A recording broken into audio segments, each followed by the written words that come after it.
Blind item ayuda magjowang magkalab team na bida sa isang serye.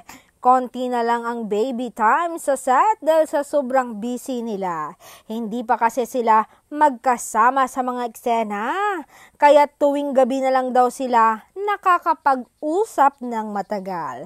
Pero iba daw ang aktor o may effort kahit isang saglit lang upang masilayan at makamusta ang kanyang iniirog.